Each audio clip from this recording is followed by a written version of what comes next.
Thank you guys for joining us once again. This is the Entrepreneurial Blueprint podcast. I'm Dr. Jake Latimer. I have Dr. Charlie next to me and Dr. Paige with us today.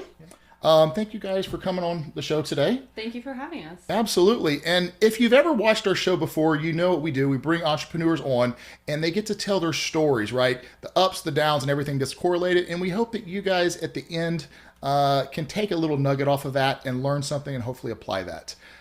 So we're going to kind of dive into some of these questions now, okay? The first question I want to ask you is what made you guys want to go into chiropractic medicine, first and foremost? Well, my dad's a chiropractor up in South Dakota, and so I just grew up being adjusted, getting taken care of. But I also got to hear the cool stories of healing that he would come home with. Like, had this patient with X, came in, got adjusted, and now they have these results. And so I grew up with that. And then me personally, one night when I was about 5 years old, I had been out playing outside, and when it was time to go to bed, I'd laid down and I couldn't breathe. So of course, as a 5-year-old, you wake up and you're pretty stressed out about that. So you run into your parents' room and wake them up, and my dad laid me down on the floor and he adjusted my mid back, and immediately I was able to take a deep breath in after that. And so I've known since I was little that chiropractic was something that I wanted to get into. I gotcha. And so that's been my primary focus growing up, that I wanted to be in a healing profession and help people feel better. So I love that. Mine's a little different. I don't do this. When I was in like middle school, I just loved the cracking sound, so I was cracking all my friends' backs. I do not recommend this. This is not something I would say to do. But I was doing that, and I was like, oh man, I want to be a chiropractor because I want to do this all the time. And I remember at the time I went to my orthodontist, and he was like, what do you want to be when you grow up? I'm like, I want to be a chiropractor. And he was like, don't be a chiropractor. You have to deal with insurance, which is not true. You don't necessarily have to. He's like, so be an orthodontist. And I was like, okay, yeah, I'll be an orthodontist. I was very impressionable, obviously. Sure. Very convicted in my ideas at the time. So I decided, I was like, yeah, I'm going to be an orthodontist. And I like was gung-ho on this. I was shadowing. I went into undergrad and I looked at like what the requirements were for orthodontics. And I realized I also hate teeth. Again, very, very impressionable. And I was like, maybe I don't want to do this. I don't like teeth. Teeth are my nightmare. So then I didn't know what I wanted to do. And I was like, okay, for now, I'm just going to like go do cardiac ultrasound. It's something easy, quick. I did that. And then he was doing chiropractic. He was doing chiropractic. So I was working in a hospital at that time doing the ultrasound. And I realized, oh man, I do want to do chiropractic. And he was like, well, we're in the area. Like, you might as well start. So I started, and the rest is history. Nice, nice.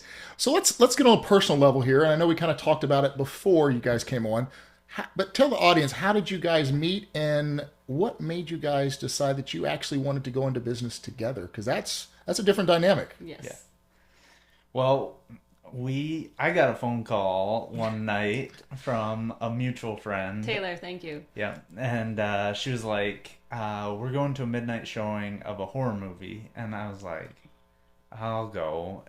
And I ended up sitting next to Paige. It was The Omen, and it was on 666. Horrible, like not the best time, but yes, she was my best friend at the time. She knew Charlie, and she did not want to go to horror movies at the time. I liked them. I don't like them anymore, but we went and we met there, and then yeah, we just kicked it off right away.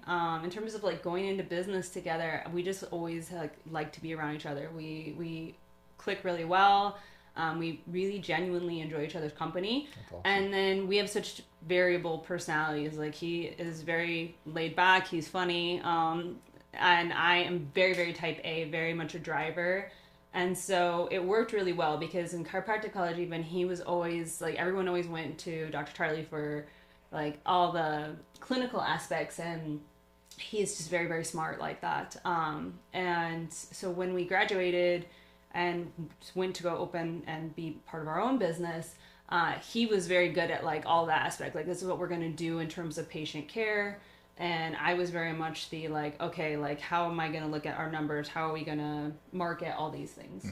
And it's just flowed really well. Nice. I like that. So, tell me about your personal goals. What do you guys want to accomplish in business, and do you guys have a plan for that? Yes. So our personal goals are obviously a bit different than our professional goals. We still want to have an impact, right?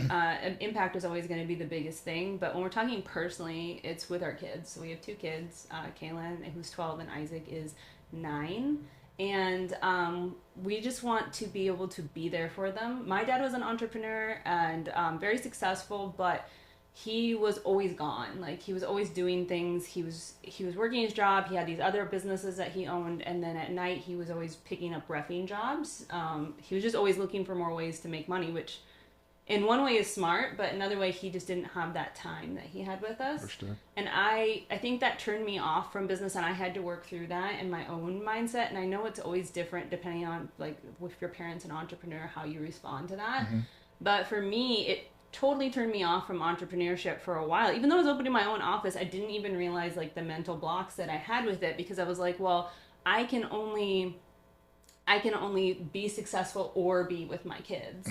And so I had to work through that. And so I want them to see like you can have this job that you love, this career, and also be there for your kids. So our kids are always going to be our priority, and having that time with them.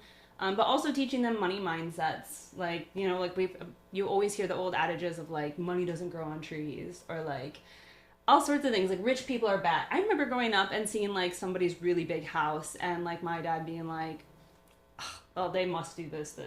And it's just like those things ingrain into you. Must be nice. You ever hear that Exactly. before? Must be nice. That's one of the big things. And like people just have these ideas that if you have money, you're a bad person. That's how you got it. And I don't want them to have those thoughts around money. So we're always trying to teach them good money mentalities. Like there's always more coming. They're literally printing money every day. So it's not a poverty thing. There's always opportunity to make more money, and it's just getting out there and doing it. So I mean, that's a big part of our impact and personal goals is being able to leave a legacy for them. I don't know. Is there anything you want to add to that? I know I just went off on a tangent. No, that was good. Let me ask you this. Yes. Do you want your kids to be entrepreneurs? Is that what you would envision? Absolutely. I mean, go ahead. Our daughter already She is an entrepreneur. Some of that, entrepreneurial spirit. She crochets like little stuffed animals, and Nice. she's selling them to kids at school, to kids on our soccer team. She also makes these bracelets, and she was so at her school they get like school cash if they behave really well, and then they can use it to exchange for other things, right? And so what she was doing is she would bring these bracelets to school, and she would hire employees, and they would sell her bracelets, and they would get money for them and give her the money, and she would pay them in school Commission. cash. Right. And so like she's already kind of got that entrepreneurial That's spirit. But I think personally, I mean, if they want it, right? Like we've talked, not everybody has that mentality for entrepreneurship. I'm hoping I can put that in them, because it does open so much more doors for you. It does. As long as you have the right mentality with it. But yeah, absolutely, I would love that for them. I think one of the things that I take away from entrepreneurship, and you guys probably feel the same way, is it's not just on the monetary side of things. It is just so fulfilling. You know what I mean? Yeah. There's been many jobs that I worked for many years ago before I started my own firm that I just never really, not that I couldn't do the work. I did the work and did a great job, but I never felt fulfilled. Yeah. If that makes sense. Yeah, absolutely. And like for us, right? And I know you guys are the same way, is you realize that like when your patients, for us, it's our clients come in, right? It doesn't just impact that client, it impacts their whole family, right? Yeah. So if we're helping businesses, increase their EBITDA, increase revenue, squeeze a little bit more that they have to, pay out towards Uncle Sam legally, yes, right? Yes, absolutely, 100%. We're helping change communities and change families as well, Yeah. creating more opportunities, more jobs in the community.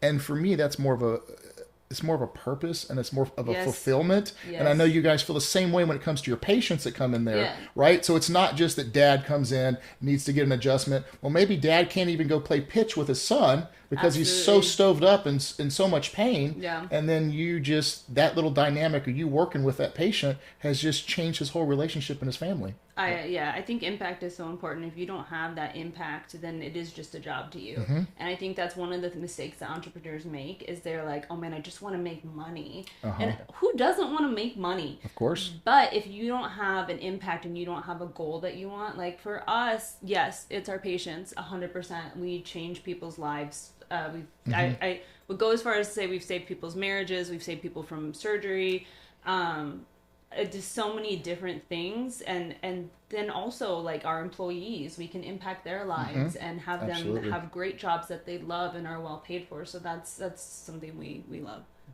Yeah, and when for us, you always have to push.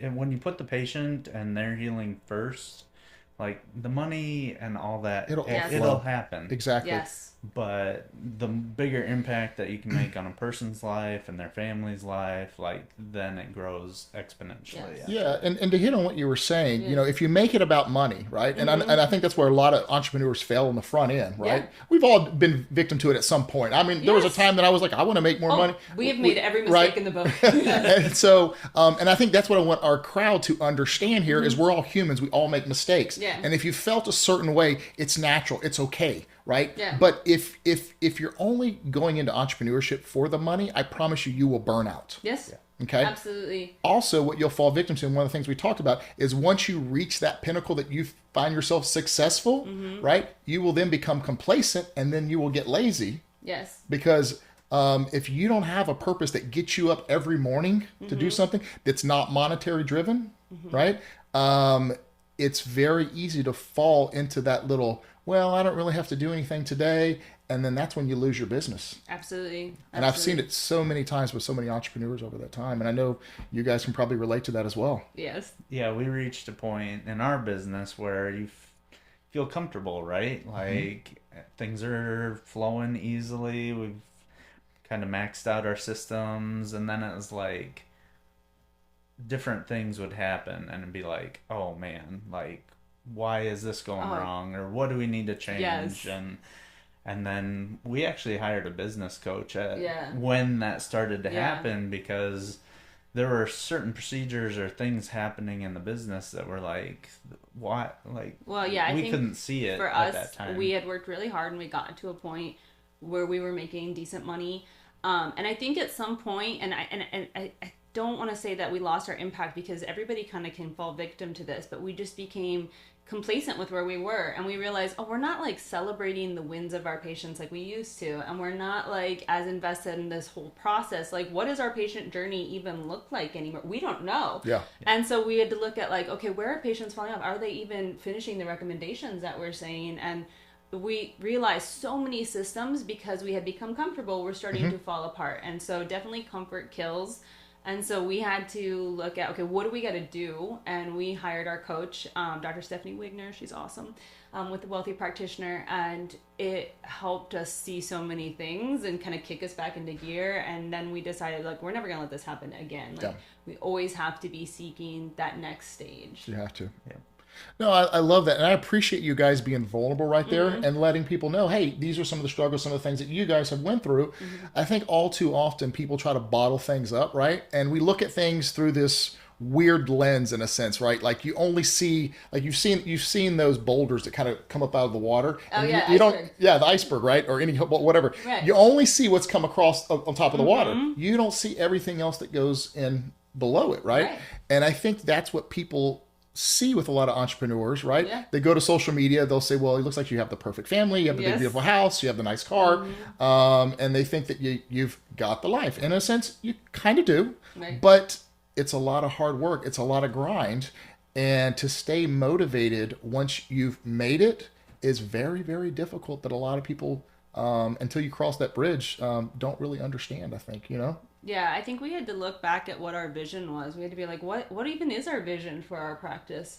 Because we had it, you know, and then we got to that point of comfort, and we decided now, like, we never want to be comfortable again, like I said, but we were like, now we know our vision much more clear. Like, we really want to impact the community. We want to help more people heal naturally without having to go through, we've seen so many people go through the medical gambit, and we don't want them to have to do that. And then we're like, how much more impact can we continue to grow? Because it's Houston, like we said, it's like huge. There's so many things, and there's so many people you can reach. and have better quality of life. And that's what's driving us now. I love that. I love that. If you could give a young entrepreneur some advice, one that's starting out, what do you think that would be, regardless of the business that they're going into? You know, I would say hire a business coach, have a mentor. We started, like, when we went to chiropractic college, you know, we were talking about this prior, but they teach you how to be a great chiropractor. And we went to Palmer, which was like the fountainhead of, it's like the Ivy League of chiropractic. And so we're so good at adjusting. We were so good at patient care. We knew absolutely nothing about business. And I think that was one of the things that was a big mistake for us for a long time, is we stepped into this and we were just floundering. We had no idea what to do. We had no idea about anything in the business world. And so I think having a business coach who's been there, or a mentor who is further along than you, is so important. And I know in chiropractic especially, I don't know how it is in other professions, we always have this phrase that I hate, but it's like chiropractors eat their young, and it's true. They will take advantage of the new docs and pay them next to nothing, or they'll gatekeep, like we were talking earlier, and they're like, oh, we're not going to tell you how to be successful, or they'll give like the most general advice ever, like schedule yourself busy, and it's like that's not helpful. And so definitely just get that mentorship so that you can continue to grow. Yeah, I would agree. Like, whether it's a business coach or whether just a mentor, you need to have somebody who has run the gauntlet, right? And someone you can ping things off of time and time again. The cliche I always tell people is theory is not reality in business. Yeah. Right? Because if it was, then everybody would be in business for themselves. Yeah. Right? Theory sometimes plays out to be true, but oftentimes it's not. No. And I mean, success leaves clues. So look at successful people Yeah. and try and follow their blueprint. I mean, anytime we're in the car, we're not listening to music. We're listening to Alex Hormozy. We're listening to all these other business podcasts, just so that we can work on not only our business, but also our mindset, because mindset work is huge. Like we talked about money mindset, but we were talking prior to this about all the little mental roadblocks that business owners have. And a lot of those you don't even realize you have. So it's just working through those and trying to be the next, like Dr. Paige 2.0, Dr. Paige 3.0, you know? Yeah. So. Yeah, no, I think that's important, right? It's that constant and continual improvement that you're trying to do, right? And we talked about it, like people try to hoard information and not want to share it, right? Yeah. And how weird that actually so is. Weird. You know, if people are like that, I'm like, there's something wrong with you. Like, you need to work on some things. 100%. And insecurity, and then it makes me second guess: are you really that successful? Yeah. Because like, I feel like if you are, you gotta be careful with that.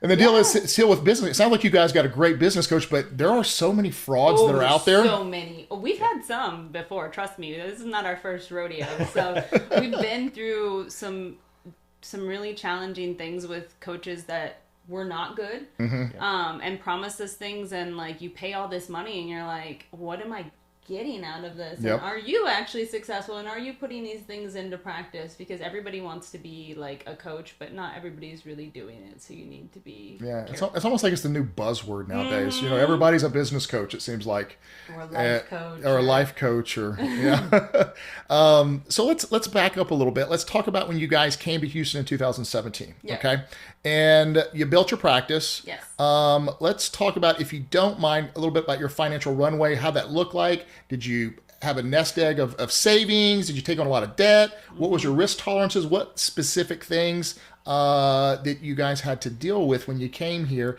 And how did you structure your business from day one, if you don't mind? Oh. There's a lot there to unpack. So. Yes. There is.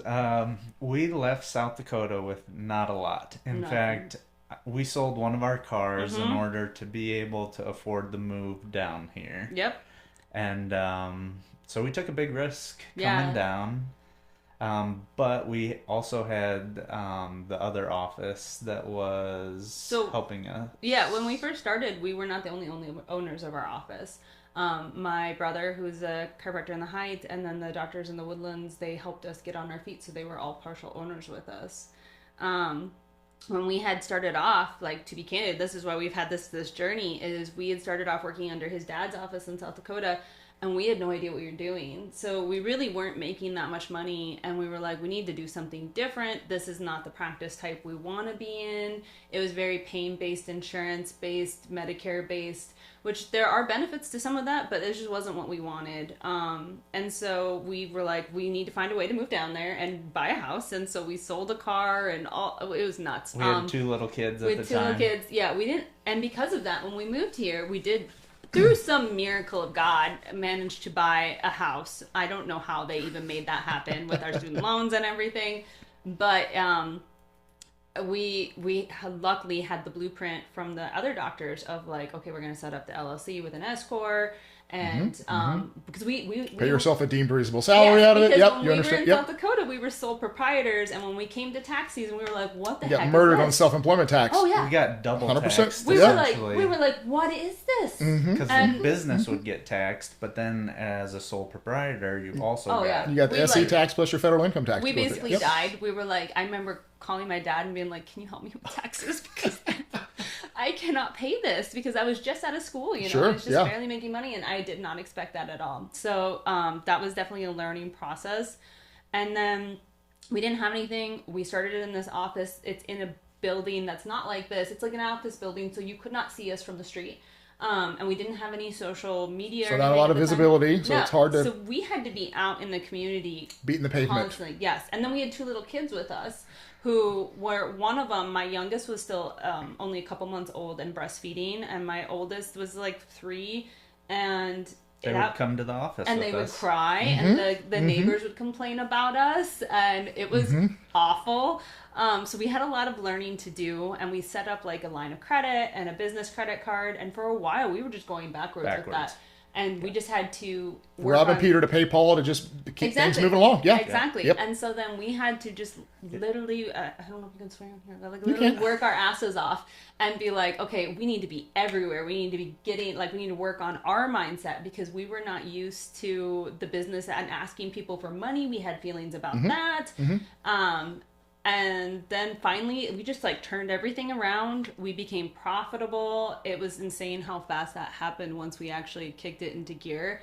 And then a couple years back, we bought out the other owners. So now we are the owners of our office, and things just continue to improve from there. That is a great story. And I think, you know, one of the things that I always hear with entrepreneurs is Jake, I want to be an entrepreneur, but now it's just not the right time. Yeah. And the reality is, there's never the right time, right? No. What you guys just explained, right? You were still breastfeeding one of your children. You came all the way down from many states away, right? Yeah, we Didn't know anyone except for your brother and stuff down here. Yeah. Got started, had to go massively in debt, right? Yes. Yeah, Juggling things around to get things where they need to be. Didn't have a lot of visibility on the building, so you had to go beat the pavement with your children, right? Figured out. People don't understand those things, but that's what it takes. Oh yeah. You know? And I think one of the things we've learned from it is, if our back is against the wall, we can always bet on ourselves. Yeah. We can find a way to make it work. We can find a way to turn things around, and we do really believe in what we do, so that helps. Like we 100% believe in the power of chiropractic, and we get awesome results with our Oh patients yeah, well, too, we love what we do, but it was not all rainbows and sunshine. Never we is. were so scared for the longest time. We were like going so far in personal debt and business debt, because we had credit cards, and we didn't know how we were going to pull ourselves out of it. And it was like, it's either this or nothing. There's no backup plan. So like, we have to make this work. I love that. Failure is not an option. Exactly. Yep, Exactly. Yep. I always say that. And until you put yourself in that situation, right, there is no backup plans. It's either you do it or you don't do it. Exactly. And that is how black and white business is, people. Either you succeed or you fail. There's no in between. No. Right? If you say you're going to have this as a deliverable and you fall short, then you failed. Yeah. You know, it's that simple. And either business rewards you or it penalizes you. There's no in between. Right. And I think all too often people get in their head and they think that they look at, like, you guys as a couple. You guys own your own practice. You're successful. You've done very well. They don't see, right, that boulder, that iceberg, everything under the water, everything that you guys had to do to get where you're at today. And I think, at least from my perspective, the thing that's most frustrating is they don't understand the human element and what you had to do to get there. They take it for granted, right?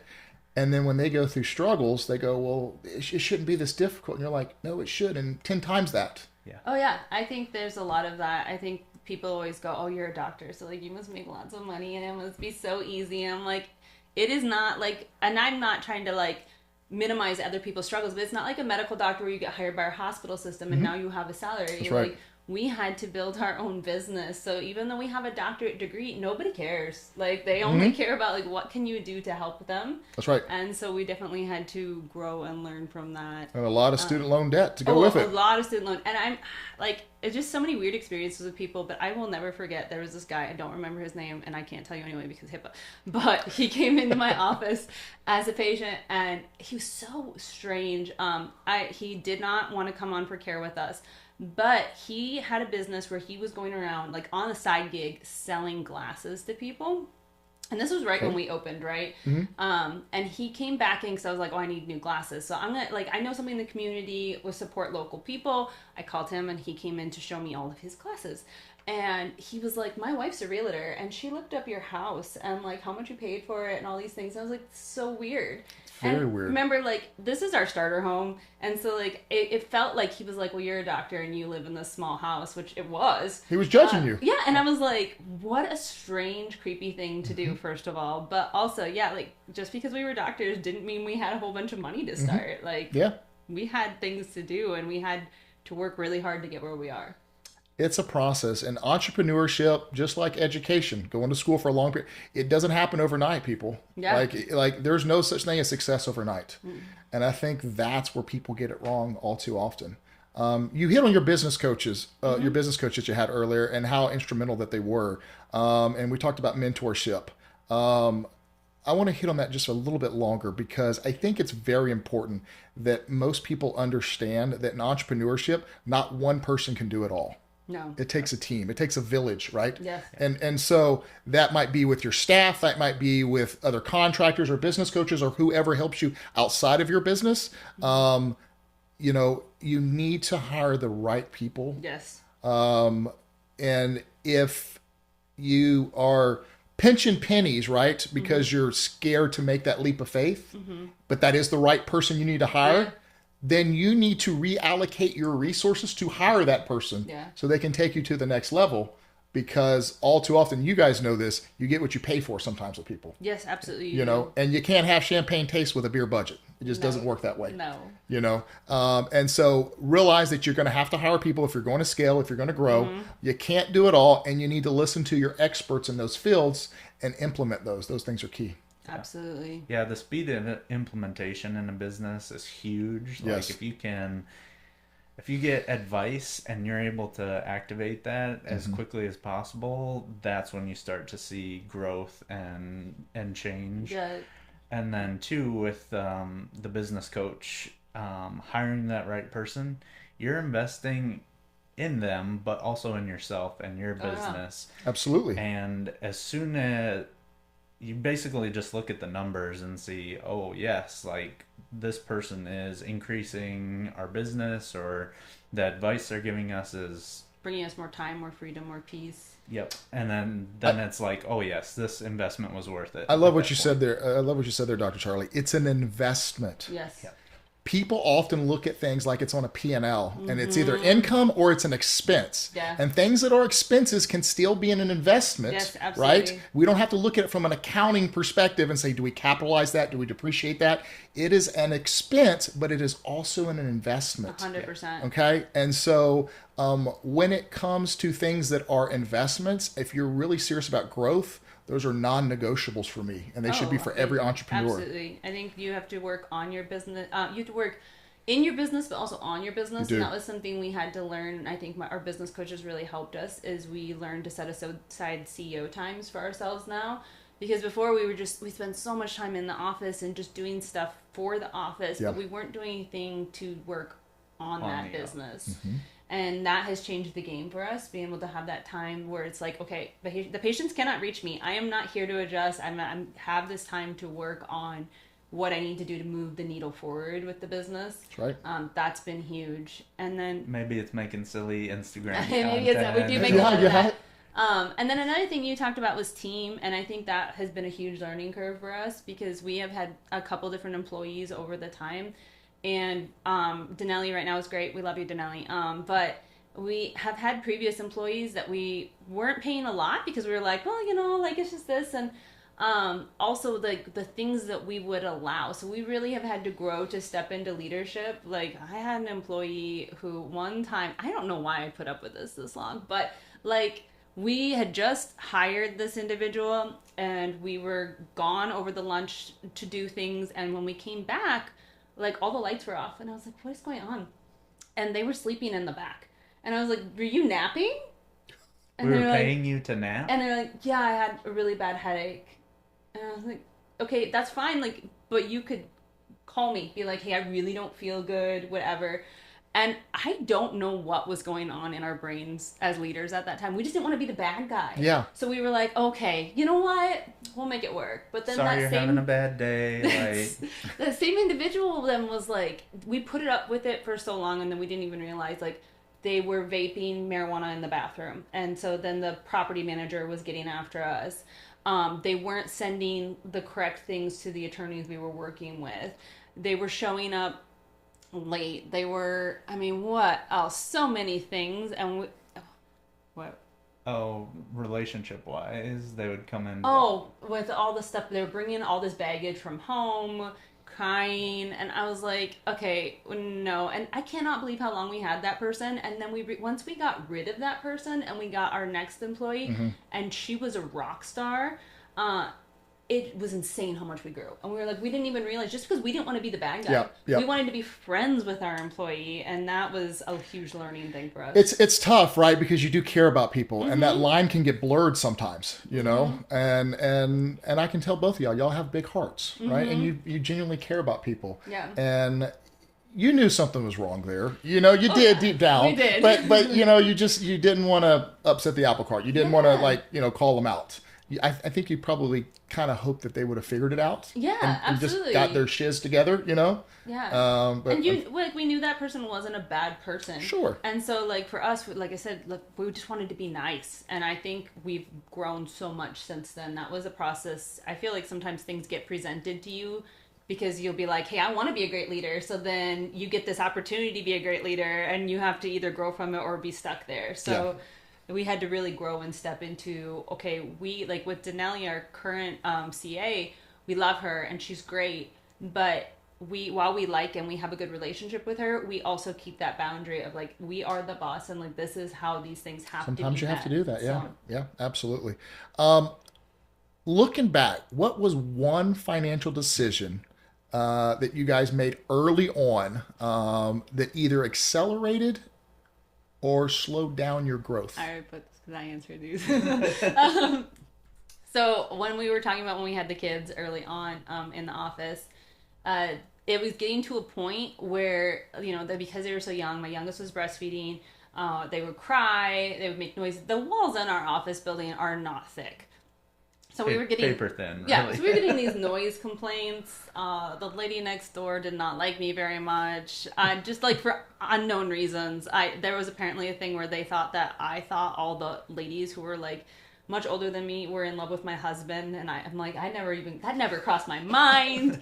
But it was getting to the point where it was really hard for us to both be out in the community, because there was a day where I had to go out and meet somebody that we could refer with, and he was in the office with the kids and they were crying nonstop, and we were like, okay, we cannot do this, we cannot grow because we're just like, this is not working anymore.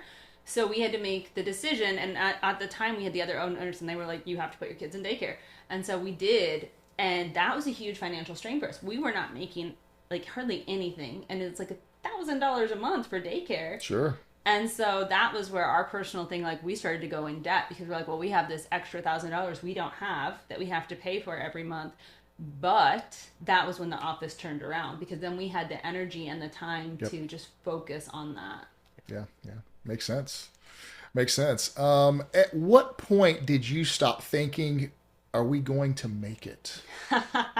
and start thinking in terms of margin, scalability, and long-term wealth. Yeah. Like when did that paradigm shift actually occur for you guys? Yesterday. No, it's so funny. I think as a business owner, and maybe this isn't everybody, but as a business owner, I think we always still have doubts coming in, even as we get more and more successful. Yeah. Like we have great systems now, and honestly, we're not going to fail. But, and I know that, like we're just not. But still, you'll have a month where like things are slow for a little bit, and you're like, I'm gonna just like things are gonna fall apart. I'm gonna go bankrupt. I'm gonna get a different job. Why would I think that? Because we're not even close to that. But like I think there's still some of that mindset that creeps in. But it got to a point where we were like, okay, we figured out some systems. We have recurring revenue, which was a big thing. I know is one of the questions, but like with healthcare providers and ones that I have talked to as referral partners, a lot of them don't build in recurring revenue. So every month you are at zero, and that's stressful. When you have to hit certain, numbers to break even, and you're starting at zero, and you don't know, okay, who's coming in this month? I'm just relying on these new patients and my marketing, which is great to an extent, but building that up so that we could potentially have like slower months and stuff and still be fine. That has helped us a lot, and being able to look at, okay, so once we hit this point, well, what can we do next? And that's been relatively, like, I don't want to say relatively recent in the time frame of our business. But yeah, right now we can start to like relax a little bit, breathe a little bit more, and start to see where that next step's going to be. I'm going to ask you guys a question. This is not a question that we had kind of pre-scripted or told you ahead of time, but it just kind of made me think of this. Yeah. So when you're starting out in entrepreneurship, you go through a lot of adversity, right? Yes. And I think ultimately that defines whether someone's going to be successful or not, right? Yes. If you're an individual who likes to throw their hands up anytime you deal with any adversity, you'll never be successful, first and foremost. Right. Over the years, right, going through all of that adversity, do you think, I know I feel this way, so I'm going to ask you if you feel the exact same way.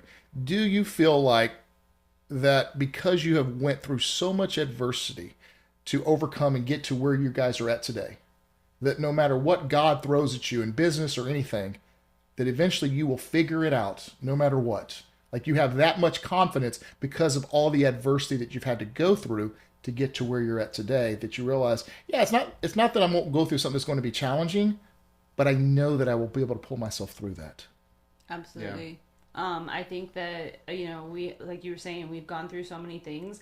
And when we look back to like a point where there was a point, and just being candid, like way back, where we had so much debt. And there was one time where we had like $25 in our bank account. $25! And we were like, what are we going to do? And I'm like, nothing's ever going to be that bad. Like nothing's going to be like that again.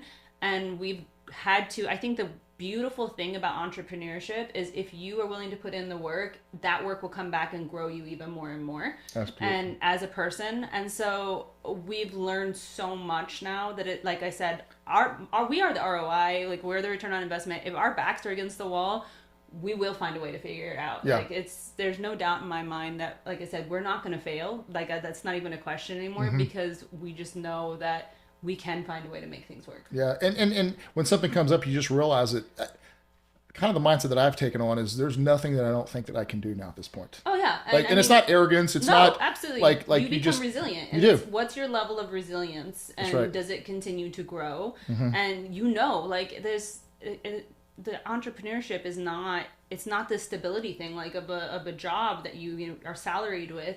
You're gonna have ups and downs of it. You're gonna have things that come against you. You're gonna have things that pop up and you're like, what the heck is this? What am I doing? Why am I going through this? But you can look back and be like, okay, I've been through worse, and just okay, now let's take a step back from what's going on, and how do we pivot, and how do we go from here, and we'll figure it out. Yeah. Yeah, because you might have systems in place that are working great for a period of time, and then all of a sudden, those aren't working anymore. And it's like, now what am I supposed to do? I think people don't, that's good that you said that, because I don't think people understand that. Like, the economic entrepreneurship landscape is constantly changing. What worked 10 years ago or 20 years ago might not work today, right? No. And what worked with specific demographics might work completely different with these other handful of demographics over here, right? So nothing is cookie cutter, and you have to be chameleon-like enough to be able to adapt with not just internally, but things on a macro level out in the business world as well. I remember his dad is a chiropractor, and he is in a small town called Brandon, South Dakota. Probably never heard of it, but he named his practice Brandon Chiropractic. And I remember him telling us this. He's like, because it starts with a B, so it's at the beginning of the phone book. So when they open the phone book, it'll be right there at the top. I'm like, that's not a thing anymore. Nobody cares about the phone books. Right. I'm sure there maybe are, but like, who's looking at a phone book anymore? You all go to Google, right? Sure, so right. it's like, that can't be your primary tactic anymore. Now you have to look at SEO and Google marketing and AI now with everything we're dealing with. Absolutely. Yeah. So like, and AI is changing so many things. Everything. And I think there was a big thing when ChatGPT came about that like, I remember talking to someone and they're like, I don't want to do that. I don't like it. But if you don't start to move with it, you'll be left behind. Absolutely. So it's like, how do we integrate in a positive way? Because obviously there's things that are going to be positive and negative about any of the new things, but you have to stay current with things and the ever evolving market. Yeah, and you hit on it earlier. I mean, you have to keep learning all the time. Oh yeah. It never stops, people. It really doesn't. And I think that's where people mess up as well. They think that, oh, I've read a book or I've taken a specific course, then I've become an expert. Yeah, and that's you might have scratched the surface is about all you've done. Oh yeah. I mean, I don't know if you've ever read The Millionaire Mindset, I believe it is, but it's Harvecker. Anyway, I was reading it. It's a great book. It's got so many good things in it. But some of the stuff in there, I'm like, this doesn't apply anymore from when it was written. Like, that's not a thing anymore. And so even then, even though there's still great principles in it, it's just not... It's not as relative today. No, exactly. Yep. Exactly. So yes, you are always trying to grow. You don't want to be left behind. Yeah. Healthcare businesses, oftentimes they focus on revenue, but because they do that, they're not always profitable, right? We talked about even capitally depleting an organization, sucking too much of the profits out to buy that big boat, to buy that big truck, whatever you want, the big house. What systems do you guys use to track your numbers and make data-driven decisions? Well, I can start. One of the big things is leads, right? So patients are interested in coming into the office. We have our front desk CA. She tracks the leads with emails, phone numbers, and other contact that we can get a hold of them. And we'll put them into just kind of a patient flow email where we can nurture them with different emails, and then we're able to track whether that person who was interested, if they came in as a patient or not. So that's kind of the initial step.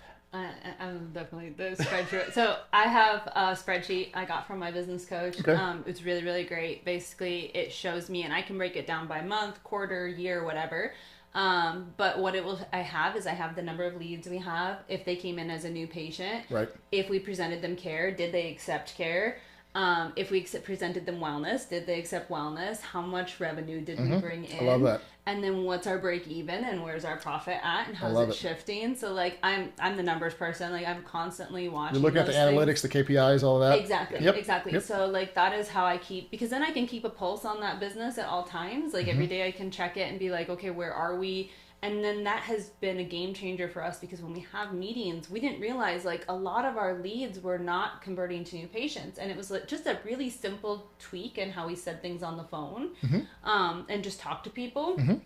And we switched it, and all of a sudden it went from like 60% to 80% were converting. So it's like keeping your eye on all of those analytics so you know where are things falling apart and how can I improve on them, and where's our attrition rate, like how many visits are people dropping off at, what can we do to change that. So we've implemented, if we lose people at this visit, 2 visits before, we're going to give them a gift, and like kind of reaffirm things. So that's kind of how we... I love that.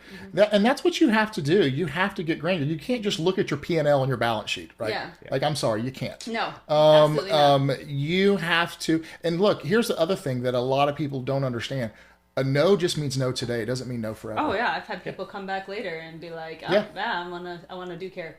Yeah. So, Dr. Paige and I, we were both part of BNI groups when we first hit the ground running, where we were out in the communities, meeting local business owners and everything. But some of those people that we met 10 years ago when we first got started, like now. We'll come in as patients. Yeah, and it's like it's grassroots efforts and some of those things. But yeah, it doesn't necessarily mean no. And then you always have to look at, why are we saying no? Yeah. Is it because of something I did? Or is it that person's just not there at that time? Because you're not going to close the 100% of people. Never. Yep. unless you're a con man. Yeah. Right? Right. Yeah, but you know, and what I always say is, for me, it's always about the end game. It's never about front end money, right? Yep. I want clients for life. Yeah. I don't want to sit here and Bobby Sue comes in, gets her taxes done, and decides to never see her again. That doesn't do anything for me. That's a little B. What is that? Okay. All right, that's awesome. All right, we probably need to. Where did you come from? We'll take a pause. Okay, that was. Might want to open that little door right now. I wouldn't swat at it. Though. No. That might not be. That was weird. That was. You just like dropped from the ceiling. Let's see. Bye. Okay. Get out of here. Oh. Oh, careful. Don't hit it. No. Oh. I want you to get stung. Oh, it's a it's ladybug. Oh Okay. my God. We freaked out for nothing. All right, we'll make sure we chop that video up and Okay, share that okay. one with We're good. everybody. No, So it's classic. It was good. yeah. We'll let you, whenever you're ready. You let Yeah, us just know. let Oh, Okay. okay. In that same term, oh my gosh, I just had a thought and then I totally went out. Oh yeah, they always ask people like, would you rather have a new client or would you rather have one that you've had longer? And it's always longer. It's always more Absolutely. expensive, and you always want to retain these people because you've already built the relationship with them. They already know that you have like what your values are, and they're bought into it. So it's Yep. way easier. Yeah, absolutely. And we hit on this before in the sense of, you know, it's a slippery slope when your clients also become your really close friends as well, right? I know when I started off in business, I didn't think that you could have two in the same, right? Yes. I didn't want to mix those ever. And I realized that some of my clients have become my best friends Yeah. over the year. I get to know their families, I get to know their kids, you know, and it's just a genuine friendship and relationship. Yes, there is business that's involved.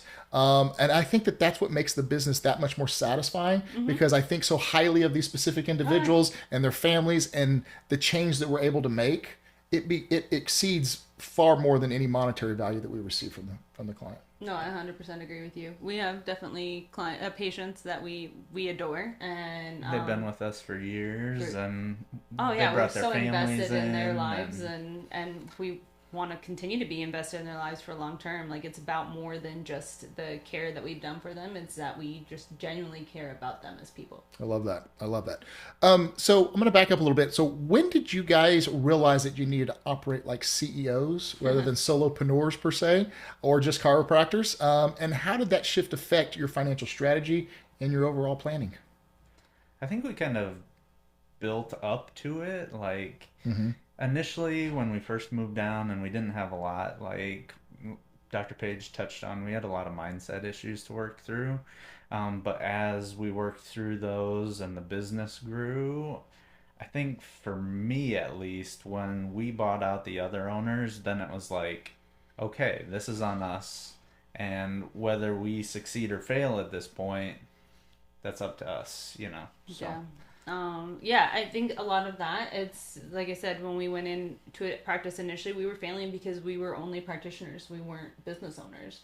And so it's been a journey to grow into that, but definitely setting aside CEO time and realizing there were so many things once I hired a business coach that I didn't realize I was doing. And that's why I think it's so important, is because things that I didn't even think about. And some of it is so simple as setting boundaries with people.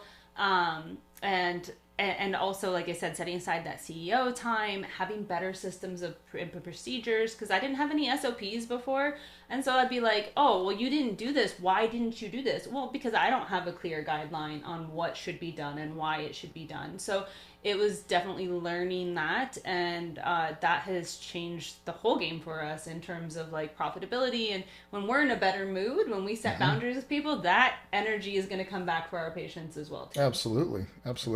No, I think all that is key, and you absolutely have to set boundaries. I know years ago I would go home in the evening, and back when I would be on Facebook, I'm Now I do have social media accounts, but I'm rarely on it. They're mostly on it for me. Yeah. But back in the day, I would hop on Facebook for a second and, just be relaxing at home at 9:30, 10 o'clock at night, and someone would see you hop on Facebook, right? And they think that now you're available to ask tax questions at like, hey. 9:30, 10 o'clock at night. And I'm like, dude, I'm winding down right now, man, with my family. I'm not going to answer your questions at 10 o'clock at night. Yeah. No, absolutely. I think those boundaries are so important, and people will, if you don't, people will get away with really what you allow. That's right. So you have to set that standard for them and protect your peace. And even something so simple for us. So like we open from 8 to noon, and then we close from noon to 3, and we're open from 3 to 6 most of our days. But we had this thing where like we would have a team huddle before our afternoon shift to talk about, okay, who's coming in, what do we need to have ready, what's going on, are we having any issues with anything? And unfortunately we would have people show up like a half hour early and walk in during those huddles, and then we would be like, okay, we'll take care of them, and it would just put us in a bad mood. We're like, now we're not getting these things done, and we were not in the mind frame to take care of patients. And so now we have it, so we have a sign. It's like, we will open the doors at 2:55 and it's locked. And like, you cannot come in and do it, because now that we have that time to do the meeting and we're not interrupted, we are just way better energy wise. And it brought me a lot more peace, because I'm not like, oh gosh, somebody's going to come busting in, just little things like that are huge. Yeah, no, you have to. So if someone wanted to start off in a healthcare profession, and came to you and wanted to start their own practice, what would you tell them that would be what you would recommend for structuring off of that? You mentioned sole prop, you guys were before. Yeah, don't do that. Don't do that. Don't do that. Learn from my mistakes. I think we're always an open book. So if anybody ever wanted to ask us questions, and like we said, we're not gatekeepers. Definitely don't be a sole proprietor.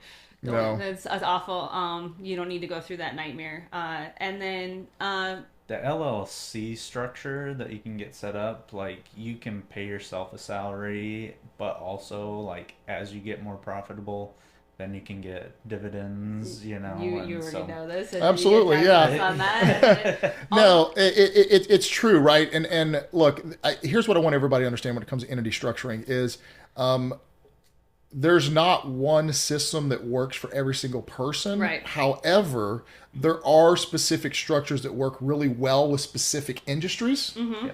And if you are in a service-based industry, like a chiropractor, like healthcare, like our profession as accountants or attorneys, things like that, an LLC that's taxed as an S corp, and a lot of aspects makes a lot of sense.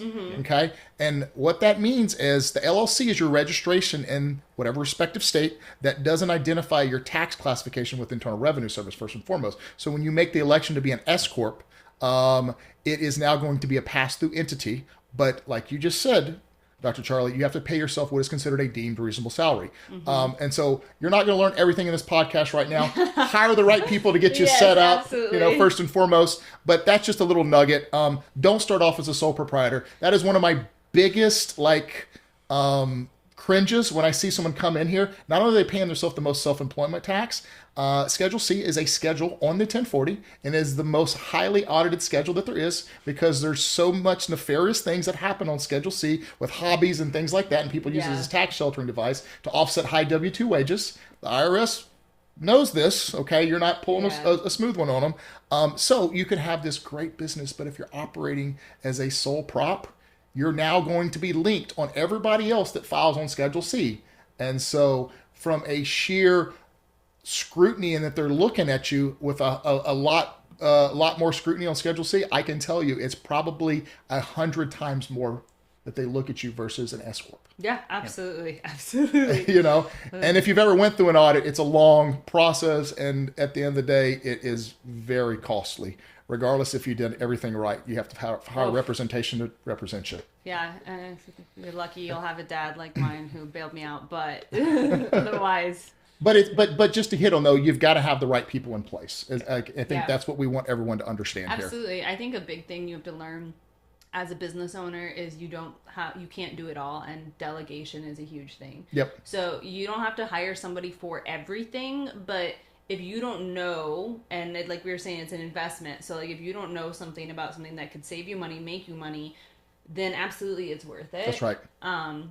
And so you need to look at that, and then also, of course, in your day-to-day tasks too, being able to delegate. But it's huge. I think the thing is also very key here. I want people to understand is if you are hiring someone like a business coach or whoever in the situation, an accountant, an attorney, whatever, don't just listen to what they tell you, because there can still be some bad advice out there. Okay? Get them to explain to you why they want you to do X, Y, Z. And if after that you still can't comprehend that, then you need to go find somebody else who can explain it to you. So you understand why you're doing something. You're not just listening to somebody. You understand the purpose behind it. You're not just doing things just to do things. That, and don't be afraid to ask questions. I feel like sometimes people will go in, they'll be like, well, I don't know anything about this. So, like, if you say it, then you must be right. That's horrible, yeah. And so make sure you know and ask questions. And there's no such thing as a dumb question in these things. And that's how you learn. And that's why you're hiring them. That's and if the person can't explain to you why, you need to find somebody else. Absolutely. First and foremost, right? Like, I'm a big proponent of that, is educating your entrepreneurs as much as possible. Get them to understand, because guess what? Over time, as they grow, it's a lot less hand holding, and they will appreciate the value that they're more knowledgeable. They understand their business. For entrepreneurs, their business oftentimes is like their own baby. Especially early on, you've got to coddle it. You've got to blow life into it. You know what I mean? If you don't give it the attention, that baby will die. And just like that business will as well. Right. And as that baby matures, right, it becomes more independent. The business becomes more independent, and maybe you don't have to monitor it as much, right, on the basic stuff. But all of these entrepreneurs take their business to heart like it is a family member too. And if you don't, then you probably don't need to be in entrepreneurship. So as your business has grown, how has your mindset around taxes shifted from something you owe to something you strategically plan for? So we pay quarterlies now. We definitely plan for that because we don't want to get to the end of the year and be like, what is this? And, you know, I don't think anybody is ever excited about paying taxes. So it's just one of those things that's like, how can we legally save ourselves? Like, what are the best things that we can do to minimize those payments as much as possible? And then just like we said, be prepared based on what we're making right now. Let's have this paid in every so often so that we're not attacked at the end with a big bill. I think the thing that I deducted from that is you got to be proactive throughout the year. Right? Absolutely, like if you're reactionary in anything that you're going to do, you're not going to be successful in life. Financially, legally, how you run your business, you have to be proactive and address it and review things throughout the year and monitor it. And it prevents you from being emotional, and not, because whenever you are reactive like that, there's a lot of emotions with reactivity, and then we spiral and we're not as productive or clear-headed about things as we should be. So being proactive like that allows you to be a lot calmer with the process. Absolutely. What's one financial blind spot you see entrepreneurs in healthcare consistently make, especially when it comes to cash flow, compliance, or scaling responsibility? It's he always looks at me because he's such a practitioner on this one. I love you. Like I said, the recurring revenue is a big one. I have a really great friend, and she's an awesome PT here in Houston. We were talking about how she's growing her business, and we were talking about like, okay, do you have this plan, because she's moving into a bigger space, which is going to cost her more, but it has so much potential to grow for her. And recurring revenue is one that we just can't be neglected. And I know there's a lot of things, like you think about gym memberships, but and it's not a matter of like, I guess the big thing is like we're giving these value to people, but then also you don't have to worry each month. Like I said, you don't start over at zero. So if you can get to the point where you cover your overhead with that recurring revenue, then each month you can leave. That's freedom, right? You can be like, I can go on this vacation to the Bahamas for a week, and I don't have to come back and be like, oh my gosh, I don't have enough new patients this month, because your overhead is met, and then from there it's just profit. So you need to find out, how can I create recurring revenue in a way that is good for both me and my clients? And how can I build that? I love that. That's very true. You know, it prevents a lot of the unknowns. And I think that's the thing that keeps a lot of entrepreneurs up at night, is not knowing how next month is going to play itself out. That's scary. And then you're living in this fight or flight. And the big question you should be able to ask yourself is, if I left, let's say I went on a vacation, I got stranded on a desert island. what would fall apart in my business? And if it's everything, then we're having problems. So like if you were, God forbid, we're in an accident or something, can your business still function? Can it sustain itself? Yep. Exactly. And so that's really what our goal is to get to, is to the point where if we had to step away for whatever reason, or if we want to step away, we can, because that's what freedom is, and that's what I really want for our lives. It's a process. It's and a process. And it's very difficult, it's a process, right? It's definitely a process. Well, and you guys are probably a lot like me in this regard, is, because the business means so much to you, your clients, your customers mean so much to you, you always worry if anyone's going to treat them the same way that you would want to treat them. That's always going to be the thing, and I think that's a big headspace thing that people have, especially in the healthcare profession. That's all I can speak for, is the healthcare. But like, I know hiring an associate is a goal for us coming up, and it's always that question of, well, are they going to care for our patients like we do? Are they going to be as skilled? Can we trust them with these people? Because, when people come into us, they're in a lot of pain. They talk about a lot of personal things. And so being able to let go of that is an important thing. So it's, again, goes back to what you said. Hiring the right team is huge. And it can't be just good enough. It has to be, and I'm willing to wait to find that perfect person. Yep. Not to say anyone's perfect, but you know what I mean. Like somebody who really is in line with our values to help us get there. Yeah, you hit the nail on the head. They have to be aligned with your values. They have to understand your vision. Yes. If they don't, it's not going to work out ultimately. No.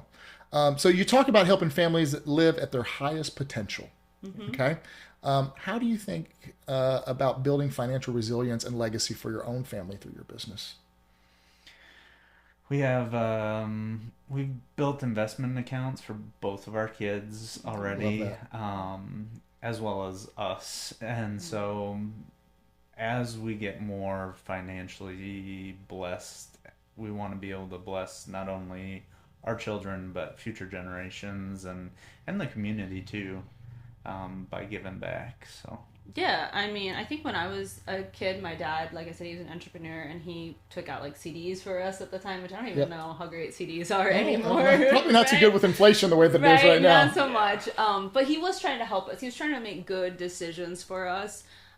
So for us with our kids and kind of getting back to them, we did open these investment accounts. We want that to start for them, and for them to, as they get older, start to see that, and then also learn the value of money. That, not everything, and I'm not doing the money doesn't grow on trees, but I want them to understand, like, this costs this amount, and so like these are what the exchange, is it something you're willing to make an exchange for? Because you're always, that's what it is. It's an exchange of energy, exchange of money. So like, I want them to kind of understand that whole process. And then, like we said, the money mindset is big for us, so that they aren't always like, rich people are bad, and like there's so much shame around. And being Christians too, I feel like there's a lot in the Christian community of like, well, there's a Bible verse, like it's harder for a rich man to get in through heaven than for a camel to pass through the eye of a needle. And so everyone's like, oh, if you're rich, you're not a Christian because you're not helping people. But really, the more people you help, the more comes back to you. And then the more money you have, the more people you can help. The more you can help. That's like, correct. If I don't have any money, how am I going to help people? So, like, I can't even help myself. That's right. So I want our kids to learn that too. Like, if you have more money, you can be a better person, because money doesn't change you necessarily. No. Like, if you're a bad person, it amplifies who you truly are. Exactly. If you're a bad person, you're just going to be a bad person with money. And if you're a good person, you can continue to help more and more people. So that is one thing we want to be able to show our kids. Yeah. It's a hard issue, right? Like, if you love money more than God, that's where the problem comes into. So, but if you're able to use that money as a tool to bless others, I think that's fine. Yeah, no, it's true. It's true. And I think people they listen to the media. Shit that, excuse my French, it just really doesn't make sense at the end of the day. No, I mean, people think like, oh, well, you need to help people, but you can't have money because then you're a bad person. I'm like, well, how can I help anyone if I don't have any dang money? Exactly. What do you think helps people? Money helps people. Money is a tool, and people it's a medium. It's something to, And it's wild to me how many people have so much shame talking about money. Like, it doesn't have to be that way, and if that's the case, you need to work on your money mindset for sure. But yeah, I mean, that is a tool to help. One of my best friends growing up, her dad owned Midwest Rail Car Repair, and he had quite a bit of money. And there was a lot of people who were like, oh my gosh, he's got so much money, he must be snooty. But that man donated so much to this mission out in Kenya and like helped build a school for kids, and like he has a big heart for people. So it's like, yes, he has money, but he's using that money also to help other people. Yeah. Yeah. No, I mean, some of the best people that I know, not everyone, but some of the best people that I know are exceedingly wealthy, but they're also some of the most giving, Yes. down to earth. Yes. They come give you the shirt off their back, might walk in with flip flops. You would never know that they have the amount of money that they have. Yeah. They don't flaunt it. No. But just some of the best hearted individuals and givers that I've ever known. So there's this bullshit mentality that's out there that someone has created this fake facade. I feel like that money's the root of all evil, you know, Yes. like must be nice, you never really work. And it's just, I don't know who came up with that crap, and I'm sorry, I'm kind of passionate on it. it's awful. It's terrible. And you can't like nice things because then you're a terrible person. And honestly, for us, like for me personally, like I said, growing up, I did hear a lot of that. And so for me now, if I see something I want, I'm like, oh, I bless that, because it's going to come back like that good energy. Like, oh man, if that's a really nice house, bless that house and bless those people. Like, great. And I know like if I want something, then it wants me too. And eventually I'm going to get those things. But like, absolutely, there's no reason why, like, why should I nobody wants to live in a 1-bedroom shit apartment and like, not have any money and have an old beater car and all those things. Why should we want that? Like, well, and if you work extra hard and you're an honest person, you're doing good in the community, you're helping change life, you're creating jobs, why should you not be rewarded for all of that? you should. And like I said, the more people you help, the more it will come back to you, and then you can continue to help more people. That's right. So I don't understand that mindset at all. Will never understand that. It doesn't make sense. It's just like a logical fallacy. I don't know. Where do you guys, and somehow I don't know, we lost all We the went off on a tangent, all the yeah, stuff yeah. up here. It's just black for us, Brooke. We don't see. Those are the new questions. Oh, okay. So there wasn't any additional ones that Allie sent over. No, well, she added them in the beginning. Oh, okay. All right. So I'm just going to ask some questions. How Yeah, about that? you're We'll good, just you're add good. them We with like that. Okay. So you guys have your one practice now. Yep. Where do you see yourself 5 years from now, 10 years from now? Do you want to have multiple locations? Where do you and have you guys thought about a succession plan? Right. I'm a big proponent on when you set a company up, you set it up to sell from day one. Yep. Okay. 100%. Because tragedy can strike Yes. at any time. We pray nothing ever Happens. right? But someone gets cancer. It's Someone not has a nice heart at all. attack, a car wreck. I'm just throwing ideas out there. I'm not trying to sound like a Debbie Downer. But the reality is when tragedy does strike, and it does strike from time to time, you're not in the mindset to deal with a business, with a sale. And I'm sorry, but you have, teams or private equity that comes in that are complete vultures. And they smell where there's blood in the water. And they will know that you're just trying to do a fire sale. Yeah. And they will take advantage. And if you don't have that company propped up and ready to sell when you're ready, I promise you the multiple on your EBITDA will be heavily discounted because they will try to poke holes in it and find issues with the valuation on that business. So where do you guys see yourself? And it sounds like you guys have the same mindset in regards to setting it up for a succession plan from the beginning. Yeah. For us, we definitely, in the next 5 years, we're looking at buying our own building. We are in an office building, so that is going to help, obviously, from multiple standpoints. I mean, if we buy it, then we can pay ourselves rent, all sorts of things like that. But we have always been in that mindset of how can we make this an appealing business that somebody wants, because especially with healthcare, there's no guarantee of new patient flow, right, when people come in. So having that spreadsheet where we can show conversions and all of that, but also having a building would be very beneficial, because otherwise you're just kind of selling, what are you selling? Blue sky. Like, I have a few pieces of equipment and I have some patients, but they might not stay with you. So that's one thing. We also are looking to open another office in the future. 2 would probably be good. 2 more. I don't know. We're still kind of in that. We have to do the first one first. The biggest thing is like we want to impact more of the community. We really do believe that we are some of the best chiropractors out there. And I have seen some of the things that other people have been through with other chiropractors in the area, and it's frustrating and it's hard. So we really want to help people to get better, and we can make so much more impact in that way if we have more offices in different locations. So that is something that we are setting up for. It's all kind of in like the brewing point right now. We're building to it. But yeah. Well, that kind of that's what brought about the buyout option. Was like we were actually looking at opening a second location kind of in the Cypress area. Okay. And we brought that idea to the other owners, and they're like, well, how about you just buy us out? So then that's why we ended up going that route. So that was step 1. Sure.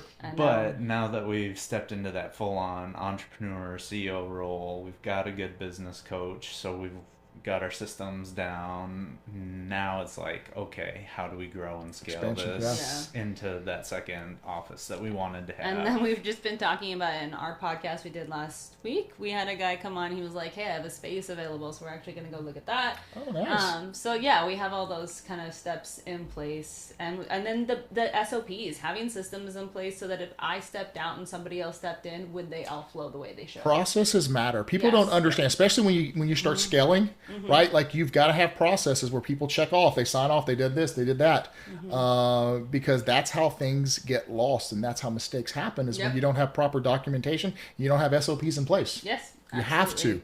Documentation is key. I think the other thing is to make sure in today's society you have a nice digital footprint out there. Yes, okay. Absolutely. It's very, very important. Believe it or not, because I work with a lot of different clients and they end up selling to private equity in several different industries.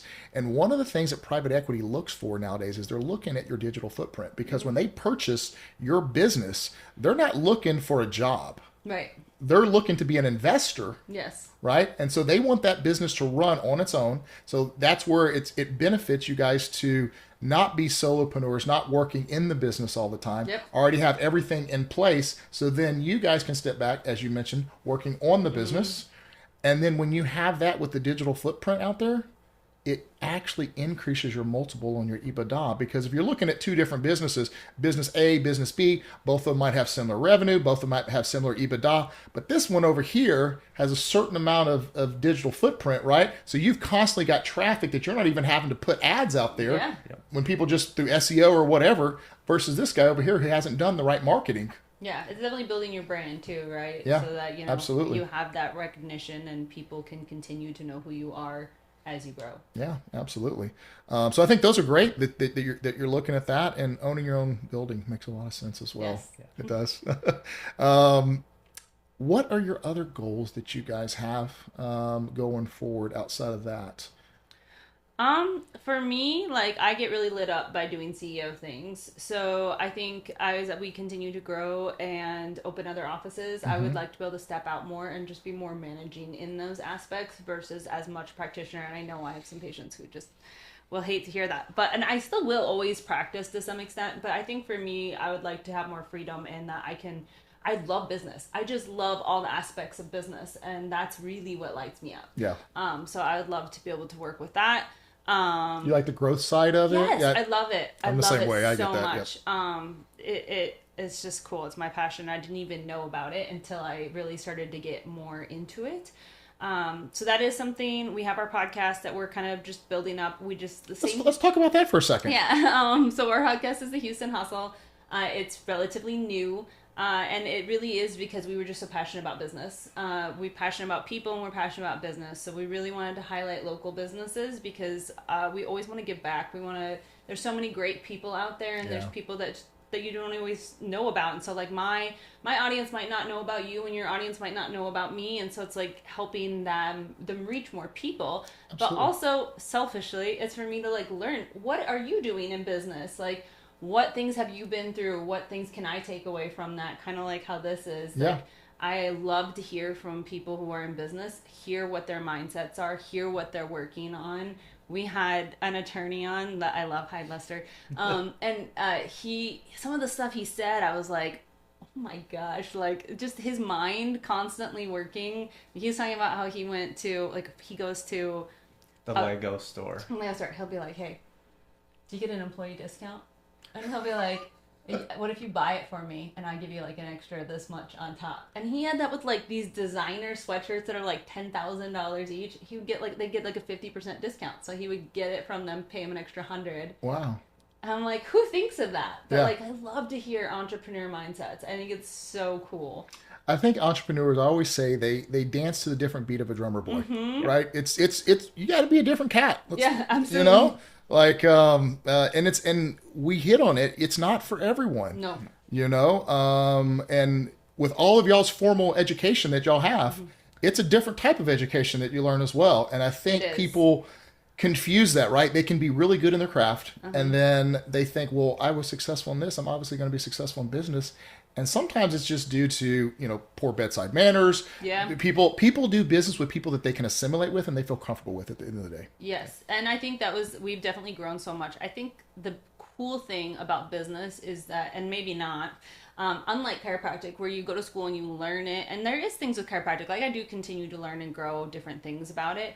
But with business, I feel like part of it is you have to go through it to learn some of these lessons. And you're going to make mistakes and you grow from that. But like we've learned so much, like we've talked about today from day one, and also like working with friends. We were talking about prior to this, like, you know, you can love somebody and you can be so excited and be like, oh my gosh, we're both passionate about this. Like we're going to go in together. But if they have mental roadblocks and money mindset issues, I can't fix that for you. No, you Or can't. even just a different vision of it. Yeah, too, different you know? vision, different ideas of how things should look. And Yeah.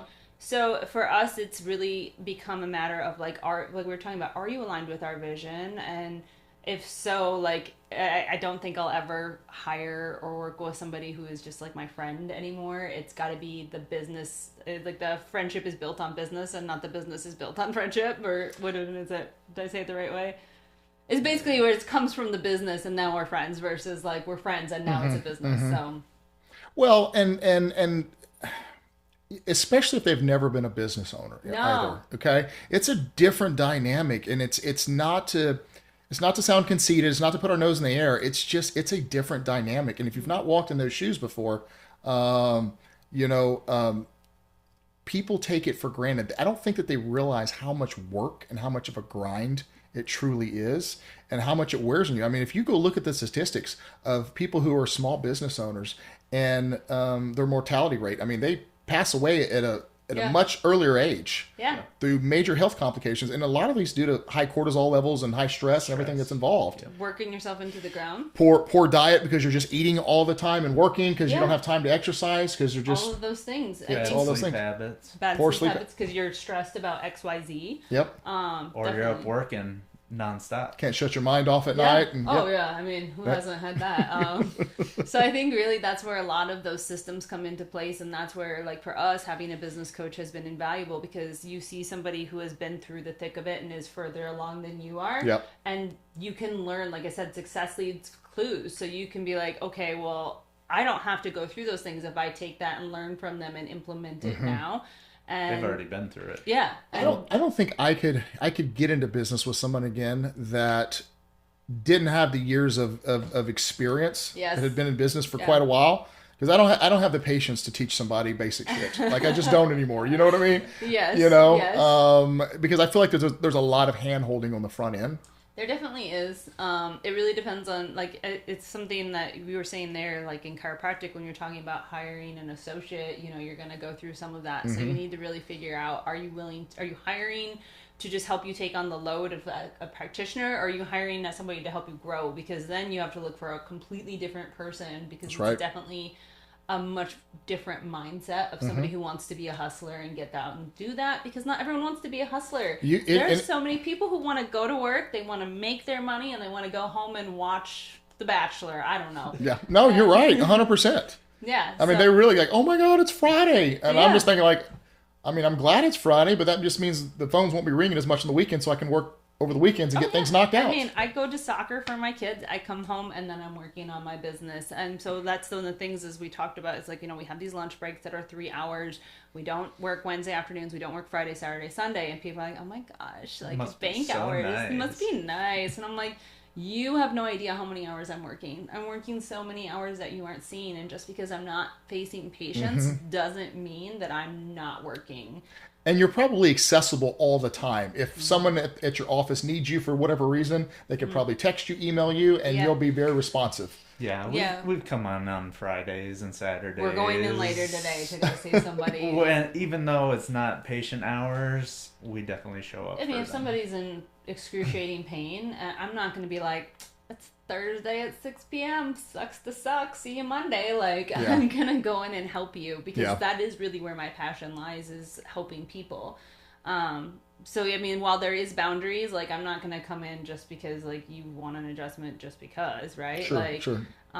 We are working so many hours and answering things and working on the next steps for that business and how can we make this experience better for patients? How can we make things smoother in our office? All of those things. I don't think people realize all that brainstorming and all that research that you do. You know, it's not like, I guess they assume like in your profession that you have to be working on a patient. Yeah. But you're just researching about business or marketing or how to get this go or, you know, or that. Trying to find ways to run the office more efficiently. Yeah. There's so much time that you spend that I think people just take that for granted. And I don't know if you guys deal with this. This is something that I kind of struggle with, is every time I go on vacation, I work every day on vacation too. Like my wife gets turn your brain off. My wife gets so frustrated. So we'll go to Florida, we'll go like to Grayton Beach, and we'll get up in the morning, we'll go do the beach thing, and then we'll come back when it's too hot, and then the family's ready to go back out in the evening time, and I've already got my fix for the beach, so I'll just stay back and keep working. Yeah, you know, and I know sometimes she can get a little frustrated with it, but I struggle turning things off like that. You understand what I'm saying? That's a very common thing for business owners. I think it's something that we all struggle with. So for us, it's always being more intentional, because I don't really believe in balance. I don't think balance is a thing. It just isn't. Not for success and entrepreneurship. It doesn't exist. A very fairy tale thing. So for us, it's, are we intentional with our kids when we have our time with them? Are we intentional with each other? Yep. And so it's setting aside those times. So that doesn't mean that if I go on vacation, I'm never going to be doing anything for the office, because then I lose some of my traction there. But also, and not that there's anything wrong. Sometimes that's the best thing you can do, is step away for a while. But it's, okay, I'm going to set this time. I'm not going to have my laptop open. I'm not going to be looking at my phone. Yep. It's all going to go over here, and I'm going to be 100% present for them at this time. Yep. No, I think that's key. For me, I know that a lot of times, even if on a weekend, I might work just 4, 5, 6 hours, might not work a full day, but it makes the next week that much easier because I get ahead. Yeah. Right. And so for me, it's about reducing stress, and the more I get things off my plate going into the next week, the less stress I have during the week. Yeah, I mean, if you go into the new week and you don't know what you're going to do for XYZ, or you have all these things backed up from the previous week, then it's really hard to get out of that fight or flight, like, mode. Yeah. I have so many things. I have all this task list to do, which also comes into delegation too. I'm learning delegation because type A, it's bad. You just take over and do it. I get it. I know. I always think like everybody can do it better than me, but not everybody can do it better. Nobody can do it better than me. I can do it better than everybody else. And so it's like, if you're gonna take this long, I can do it in this time, and I can do it so much better. But no, I needed to learn, like, let go of things, and then that's brought me a lot of freedom. Just easy, simple things that I was doing. I'm like, why am I doing this? Like, why am I placing the Office Depot order? Like, Danelli can do that, and she's happy to do it. So it's like, I hate doing it, and she's like, oh, cool, like, la la la la la. I'm like, oh, okay. But yeah, I mean, that is really, really important. And then also, like, you're, as an entrepreneur, you're always trying to move that needle forward. So sometimes those days when you're not having to see clients, when you're not having to see patients, that's when your brain can work the best. And there was like a really successful guy, I can't even think of his name, but they were talking about like his time is he'll drive around in a car and like he'll just have his driver drive him around. And that's when he comes up with his best ideas. But A lot of times when I'm on vacation, I come up with my best ideas as well. those little downloads, Yeah. right? And it's like, oh, okay, yeah, now I got to do it. Yep, So exactly. it's exactly. never really turning off the brain necessarily, and you're always going to put more time in. And that goes back to where people are like, they don't always see that. There's always a saying that I always say, and I always say you're the 5 people you hang out with the most. Yes, you are. And one of those 5 people, if you are married, is your significant other. Yes. Okay? And so you better choose wisely. Yes. You better find the right partner. You better find the right other 4 individuals Yeah. that you're hanging around with, because that will ultimately define who you become in the future. I agree with you on that. I think Alex Hormozy was talking about that recently on one that I listened to. He's like, I never see somebody, it was like his 26 mistakes from 2025. He's like, I never see somebody who's successful whose spouse does not or partner doesn't support them. That's right.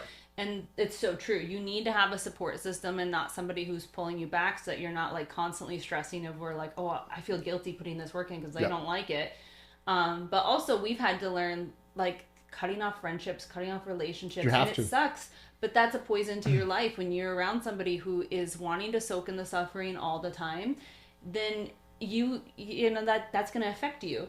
So I would rather have less friends and Absolutely. then like wait to go and see them if they live in different parts of the world, and versus like be around people who are going to constantly bring me down. Yeah. You've got to be around like-minded individuals, and the crowd and the individuals you hang out with should elevate you. Absolutely. And if they do not, you need to find a new group. yeah. And it sucks sometimes. Like this could be your childhood Yes, friend, it sucks 20, 30 so much. years It's or not whatever. that you don't love them. It's just if they're not bringing you peace, then what? And like they're not helping move you forward. So like I have a friend that we were just talking. She's the pelvic floor PT here in Houston, and we were like, oh, we're like our new quantum friendship, because this is like when we get together, it's like, oh my gosh, well, what if we did this to move this? And like we build off of each other, and I love that. I want Absolutely. somebody to push me continually. I've got friends and clients of mine that literally every single week we talk. And, Yeah. and it's not billable time. I don't bill them. No. Like we just have a general friendship. We're bouncing ideas back and forth off of each other. Yes. And my wife will say something like, how many times are you going to talk to Derek this week? And I was like, well, there's so many things we're brainstorming on, babe. Just Right. trust me on this, right? Right. And Derek is a super smart guy. He's a property tax attorney. He's Cool. I love one level below partner at KPMG, and he is a wealth of knowledge, excellent at what he does. And I think eventually he has the vision to be an entrepreneur on his own, and I think he'll be very successful with that. But it's just that always is constantly brainstorming and bouncing ideas left and right off of each other. It's finding the right people like that, right? Oh, yeah. And that can be a lot of fun actually too. Get yourself out there, meet new people, Yeah. and then be choosy with them. But I also like about that is like, if you have the good friends who are successful and stuff, you can use that as evidence. Like if you're around successful people, you're like, well, if they can do it, I can do it. That's like right. what's available to them is available to me. So it's just social proof. Like you're around these high achieving people with high mindsets. I love it. The energy there. I think the other key element is you've got to cut out the distractions. Yes. If your buddy's always going down to the bar, drinking and doing all that, nothing good. You got to cut all that shit Yeah. out. I'm sorry, you do. No, if you're going to be there's- successful. And I think the older you get, the more it hurts the next day. If you have one night you go out and Yes. Have a little too Yeah. much. have a little right? too much, the next day you're like, I don't know if that was a smart decision. I'm No, paying for it today. absolutely. It comes a point where we were actually just talking about this the other day, where it's like, at what point do you reach where you just want to keep elevating yourself versus like, I'll see people I know who are like, I'm going to go to a rave this weekend. And I'm like, what?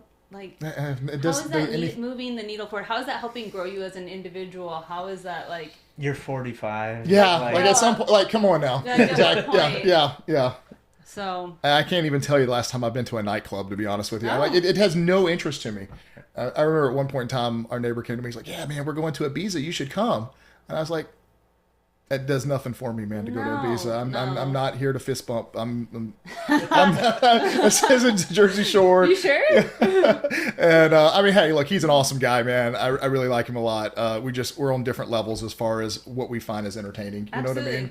And it's not a knock on him or anything like No, that. It's just, it's it not. literally is It's just, not. You have to it's just, I have elevate different yourself priorities in and life, hold yourself to a high standard. I Yep. think as you continue to grow, and those things, like you said, they're distractions, and they they don't do anything to improve yourself. Nope. So Nope. And I think that's what it really is, guys, is focus. I think a lot of people lack focus, right? Because they're distracted from a lot of different things. And I'm not saying if you're an entrepreneur that it has to be the number one thing in your life, but it needs to be a priority. yeah. And if anyone tells you anything other than that, they're just lying to you. We live on an economic planet, and it is expensive to live. Yes. And if It you is. don't start treating your career or your entrepreneurship, your business, as a priority, I promise you are going to struggle and struggle mightily. If you're distracted every time you go to the office and someone says, well, let's go get drinks, and you're always going to get drinks, you're always going down to the local bar, I promise you're not moving the needle forward. I think that one of the things, and I know we've been talking about Alex Hormozy a lot, but I listen to him all the time, and this kind of triggered that, is he was talking about, let's say you go to an amusement park and you see a really cool ride, you see a ride you don't want to go on, and you see a ride that looks cool but it's kind of scary, and they're all $10. And so you get to choose which ride. It's going to cost the same. Yep. So it's kind of the same in business. Like if you are, it sucks to be failing. It sucks to be plateaued, and sometimes it sucks to be successful. It just really is. It's hard to do all of those. Like none of those are easy. So you're going to pay the same price. It's going to suck in some capacity, but which one do you want to do? Yeah. So Yeah, no, kinda very like true, look at it. very true. No, I think all those are key aspects. Well, I want to thank you guys for coming on the show yes, today. absolutely. Thanks for having us. And as we continue to grow, I would love to bring you guys back on and do some more content absolutely. together. For sure. I think you guys are a wealth of knowledge. I think you guys have provided a lot of good insight for young entrepreneurs out there. Ask questions. Find you a business coach. Yes. Find you a mentor. Find you like-minded individuals Yes. that aren't jealous, that don't want to hold you back, that want to see you excel. Yes. If people aren't preaching that, you need to get away from those individuals and be around individuals that want to see you successful. And like you said earlier, if you see someone else achieve that success, psychologically you take that in and you go, well, if they've done this, I can do that as well. 100%. Right? And that's what it takes. You got to set things as a priority, cut out the distractions. Anything else you want to give advice out there that one of y'all can think of that we haven't hit on? Take care of your bodies. Come in and see us. Take care of your bodies. No, that's so true. Like that's your temple, right? Yeah. And if you don't take care of your body, I don't know if y'all follow that guy, Brian Johnson. You know what I'm talking about? He's the guy who's spending $2 million a year on his body trying to live forever. Making What? himself younger. Yeah, you understand? Yeah, he's reversed the Oh, aging. okay. And so, I think he's in his mid-50s, maybe. I think he's like my 47, 48. But he looks like 28. What? Yes, Yeah. yes. He goes to bed at a regimen of time. Takes all these Takes all these supplements. He eats weird things. I mean, I think he has a girlfriend now, last time I saw, but he doesn't even sleep in the same room with her. You're not allowed to sleep in here. I need my perfect sleep, like everything. Nuts. Like he's nuts. He's got it dialed in. He you does. So a little bit about his background is he is, I don't know what he's worth, several hundreds of millions of dours. Okay. So Sold out. he had a tech company and he sold it. And if you looked at his early ages, he was obese. He looked, I mean, they said he had like 10 years left to live. What? Because he just wasn't taking care of himself. And then he sold his company and then he got on this massive health kick and just did completely the opposite. Yep. But you know who I'm talking about. I mean, apparently. he is like scary white. His body is, it's like he's like a Can't go out in the sun. No. You know? Son, this like is good for it's you. so weird. But he's an intriguing, interesting guy though. Yeah. No, Very sharp though too. I think the big thing that I guess I didn't touch on that I would add is so many people, like you were saying, you know, when you see things, if somebody's successful, it's available to them, it's available Yeah. to you. We're not special. Mm-hmm. I don't have some magic power that you don't have. And I think so many people see it and they're like, oh, there must be something about them. They just must be really charismatic or magnetic or like, I could never do that. Yes, you can. Yeah. Yes, you absolutely can. You just have to want it and you have to work towards it and you have to be willing. Am I willing to trade that time and energy to get there? Because you can. Yeah. Now I'm going to tell you guys a quick story real quick before we end. Yeah. So when I started the practice many, many years ago, it was probably 18, 19 years ago, marketing and advertising and scaling your business was done vastly different than it is today. Yes. And so literally it was like we talked about knocking on doors, beating the pavement. So I generated all these different flyers. I created myself. And I literally went into business parks. And I would go door to door trying to get past the gatekeeper, right? Yeah. And, I was late 20s, okay? And, I've had several employees go, well, Jake, I don't think you struggled at all. You speak to people very well. Everything's, I said, I was terrified. Oh yeah, scary. I was terrified. Oh, I was yeah. walking in there. My lip was probably shaking, and I'm just frightened to death. I'm like trying to hold this paper. You're trying to hide your hands Yeah. because you're shaking so bad. So you're like, I'm just gonna put them right here. Or if someone asks you too many questions, you're Oh, like yeah. a deer in headlights. You're like, Yes. how do I respond to this? We've been there too. And 100%. and people think that, like, I had an employee one time tell me, well, you had the gift for gab, Jake. I'm sure it was never been an issue for you. I said, oh, it was a struggle. Yeah. It was a struggle. Like, I'm not the same person that I was. Like, it was growth and maturation. You should not be. That's another thing is like, if you look at yourself a year ago and you're like, I am the same person then you're doing something wrong. You're doing something wrong. You should not be the same person. Yep. Even month to month, you should be continuing to grow. You should not be that same person because same thing. Yep. I was always very introverted. I can still be in some situations, but overall, like, learn to talk to people because that opens so many opportunities to you. And nobody, like, if some people are gifted in it, but you can learn. It's a skill. It is a skill. You can learn to talk to anybody. And we went through that. We went to I'm still working on it. It's okay. It's okay. we go to businesses when we were first opening, we, door to door. He's been door to door. We've been door to door on businesses. Don't be too proud to do things like that. Go out and introduce yourself. And what's the worst thing that's going to happen? Someone tells you no. Somebody's going to say no. They're going to say, Get out of here. Close the door. Exactly. Right. Okay. They don't know you. Who cares? Exactly. So for every yes, you're going to get a bunch of no's. And if you haven't gotten any no's, you haven't met enough people yet. That's right. Go out there and grow and learn. Well, it's like we talked about. They create this roadblock in their head. Yes. And they've already given up before they even made an effort. Exactly. And They've decided they're going to fail. I kind of had to get to the point where I go, every time I fail or every time I'm nervous and I go, okay, well, I walked into this person's office. Man, that was just terrible. I did terrible, right? But I use that as motivation. Okay, next one I go into, what did I learn? Well, I would go back and sit in the car and I go, Can I okay, do this better? how could I have done this better? How could the interaction have been better, right? Yes. And sometimes it's not as bad as you think it is. Oh no! You know what I mean? Like, worse. Like it. And sometimes when we talk to patients too in the beginning, when we were like going over X-rays and stuff, we're like, oh, I messed this up. They don't know. Mm-hmm. So like, fix it and keep going. Like, just keep going. You can have that confidence and you keep working and growing on it. But another thing that I do is I have an evidence journal and I write down all the things that we've succeeded on, all the good things that have happened, and then I just read it back to myself. Yeah. Because like, there's so many things, like sometimes you'll reach a certain point and you'll be like, man, things are not getting better than this. And you look back and you're like, oh wow, look at all these things that are happening for us.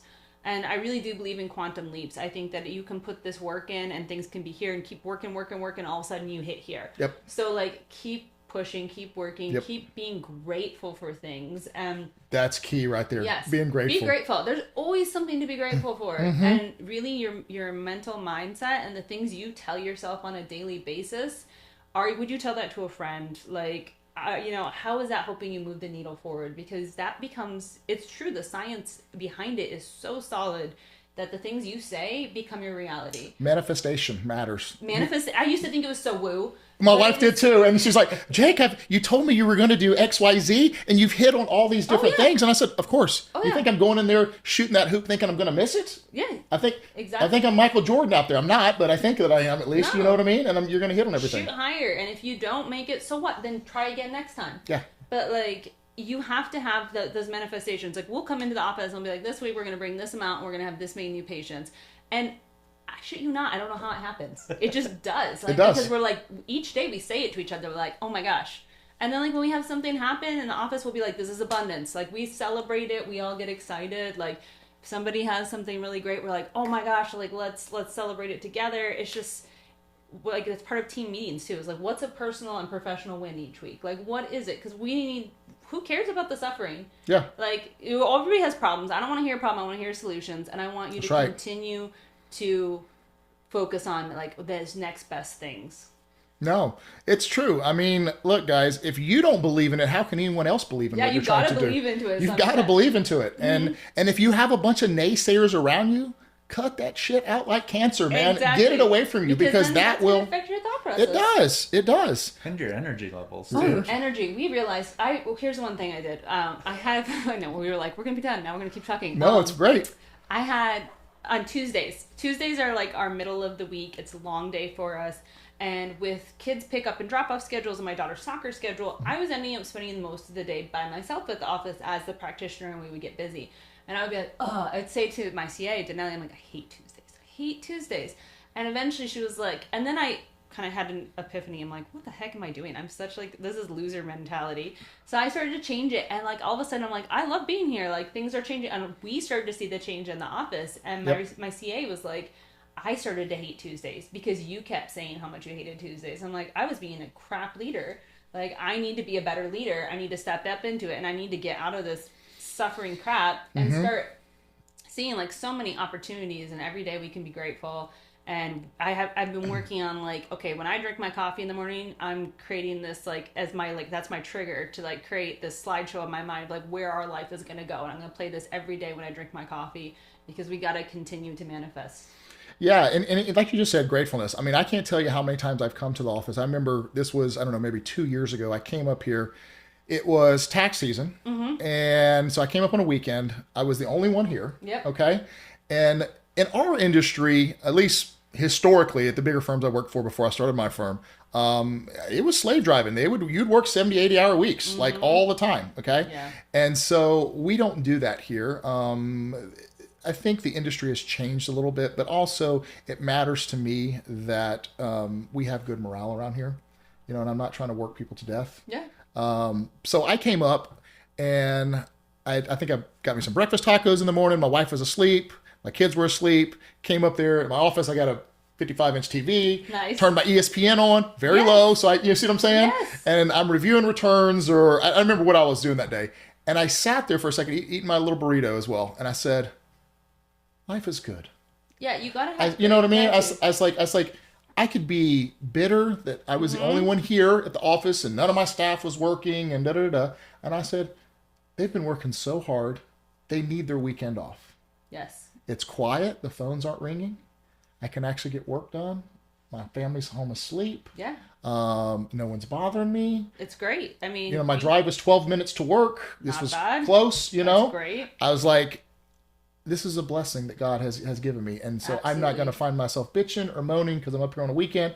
I'm blessed. Thank you, God. You Yeah. know? And I think when you take it in that capacity, I don't mind working late. I don't mind putting No, in extra you time. just got to put it in perspective, right? Things like you're blessed to be able to do that, and you can be grateful for things every day. So like it's for us, it's always trying to be, what am I grateful for today? Because there's always something to be grateful for. Where's my energy at? That's one of our team huddles is like on a scale of 1 to 10, where's your energy at? And anything below an 8 is unacceptable. So what do we got to do to bring it up? Because your energy is going to affect those of the people around you. Yep. So we need to figure that out. I can't be going in and I'm going to go present a care plan to a patient and my energy is a 4. Like, Yep.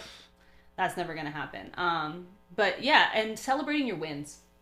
If you're not celebrating your wins, then like you don't learn from that and grow from that. I feel like once we start to celebrate, you're training your nerve system. Like, hey, we get rewarded for winning. Like that's cool. So even if it's something small, it doesn't have to be big. Like you said, turn on ESPN. You know, like go get a Dr. Pepper. I know it's not healthy, but it's like a little win. Like I have a great week. Charlie's like, do it. what? Come on now. Yeah, and things like that. So No, it is. And celebrating your wins is very, very important. And look, not to the point, I don't think Paige is alluding to this, is not to the point where you're being braggadocious and you're trying to No. rub in people's face.